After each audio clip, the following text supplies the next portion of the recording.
सभी को नमस्कार।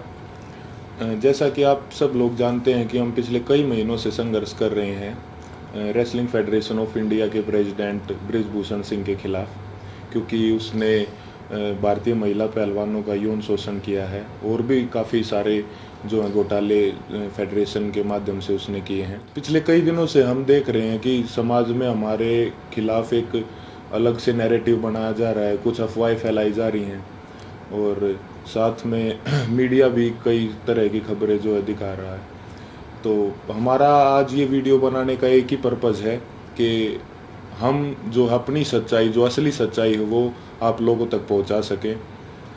आज हम इस आंदोलन की शुरुआत से लेकर अभी तक पूरी की पूरी सच्चाई आपके सामने डिटेल के साथ रखेंगे। आज जो हमारे ऊपर कई तरह के जो आरोप भी लगे हैं, आज हम उनका भी जवाब जो है प्रूफ के साथ देंगे। सबसे पहला जो आरोप हमारे ऊपर लगा था वो लगा था कि हमारा ये जो आंदोलन है वो राजनीति से प्रेरित है।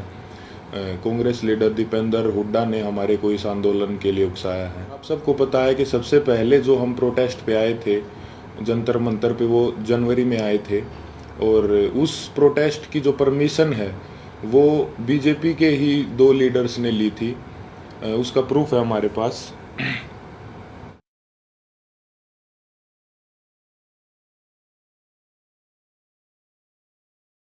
प्रोटेस्ट की जो परमिशन जो जंतर मंतर थाने से ली गई थी वो बीजेपी लीडर तीर्थ राणा और बीजेपी लीडर बबीता फोगाट ने जो वो परमिशन ली थी, जिसका प्रूफ भी अभी हमने आपको दिखाया।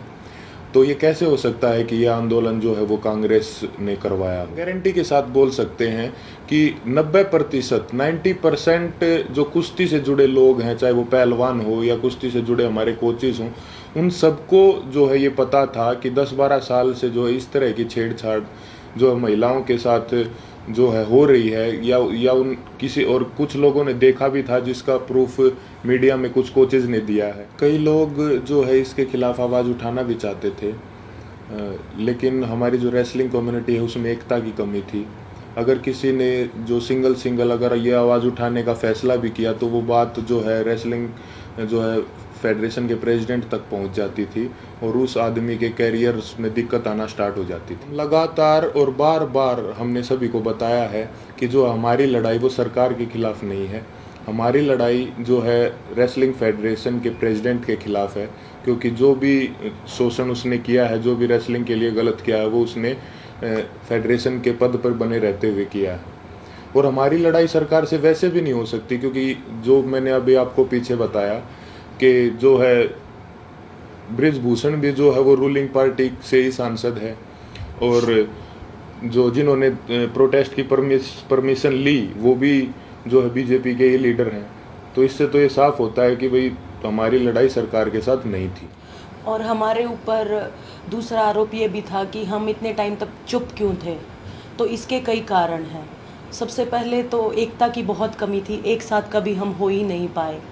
और इसका दूसरा कारण तो आप समझ ही सकते हैं कि माइनर जो लड़की जिसने 161 के बयान दिए, फिर 164 के, उसके कई दिन बाद जो है उसने अपने बयान बदले, क्योंकि उसके परिवार को डराया गया, धमकाया गया।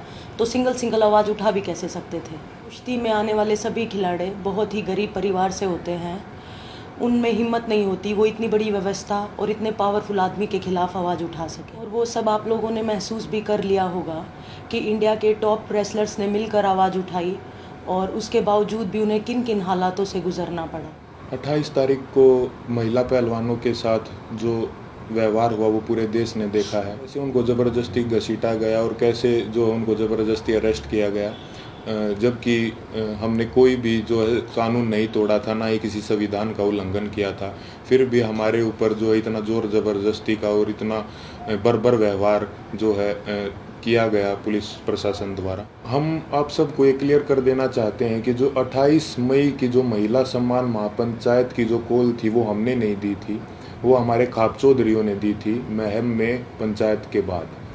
हमारे को तो कुछ समय के बाद जो है इस फैसले के कुछ समय बाद हमारे को ये पता चला कि 28 तारीख को जो है नए संसद भवन का उद्घाटन भी है। फिर भी जो है हमने हमारे बड़े बुजुर्गों के आदेश का जो है पालन किया, जिसके परिणाम स्वरूप जो है हमारे को इस तरीके से बर्बरतापूर्वक घसीटा गया रोड पे, और जो है हमारे को प्रोटेस्ट साइट से भी जो है ज़बरदस्ती हटा दिया गया। 28 तारीख को जो घटना हमारे साथ हुई उसने हमें अंदर से तोड़ दिया था।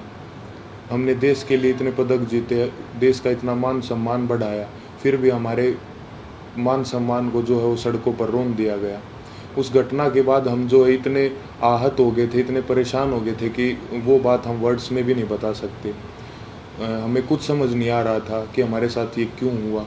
उसके बाद हम सब ने अपने सारे मेडल्स गंगा जी में विसर्जित करने का फ़ैसला लिया, क्योंकि हमें वो अपने सारे मेडल्स बेमानी नज़र आ रहे थे। लेकिन फिर हरिद्वार में भी हम सब इस तंत्र की साजिश का शिकार हो गए। जैसे ही हम हरिद्वार में अपने मेडल बहाने पहुँचे तो तंत्र से जुड़ा एक आदमी बजरंग का हाथ पकड़ के साइड में ले गया और उससे पता नहीं कितने नेताओं की बात करवाई कि आप रुको, आपके बारे में मीटिंग चल रही है और आपको न्याय भी मिल जाएगा, आप बस 7 बजे तक रुको।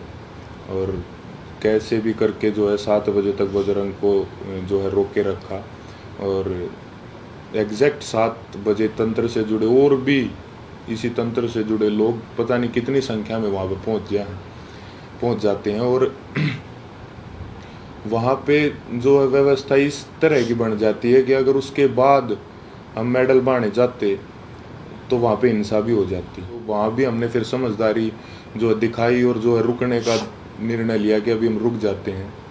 और एक और बात क्लियर कर दे कि वो मेडल हमने सिर्फ अपने कोचेज़ को और अपने माँ बाप को वापस दिए थे।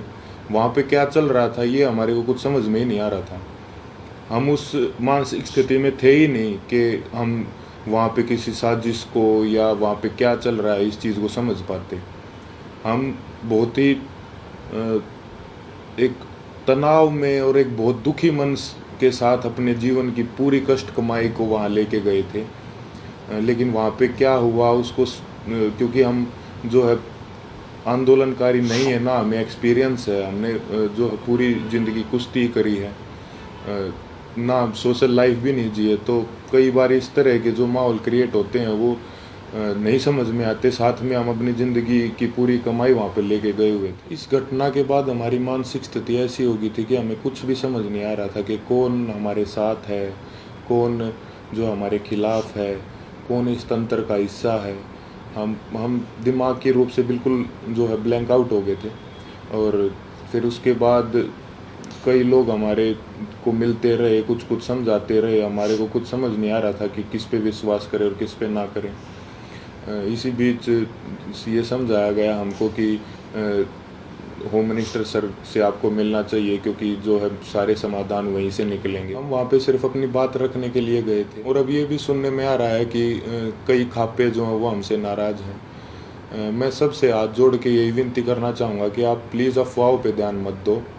अगर अनजाने में हमसे कोई गलती भी हुई हो तो हमें माफ़ करो। इतने दिन लगातार संघर्ष करने के बाद, इतने लोगों से मिलने के बाद हमने क्या महसूस किया है, क्या सीखा है, ये तो अभी हम आपको वर्ड्स में नहीं बता सकते। लेकिन हमने कई ऐसे इंसान भी देखे हैं हमारे साथ, और कई ऐसे संगठन देखे हैं जो निस्वार्थ भाव से जिन्होंने हमारा समर्थन किया है। हम उनका दिल से धन्यवाद करना चाहेंगे। संयुक्त किसान मोर्चा ने जो है पूरे जी जान से धरातल पे भी जो है हमारा जो समर्थन किया है। भाई चंद्रशेखर रावण का भी मैं दिल से धन्यवाद करना चाहूँगा, क्योंकि ये तंत्र जात पात में हमको बांटना चाहता था, लेकिन उस भाई ने हमारी दिल से सपोर्ट की है।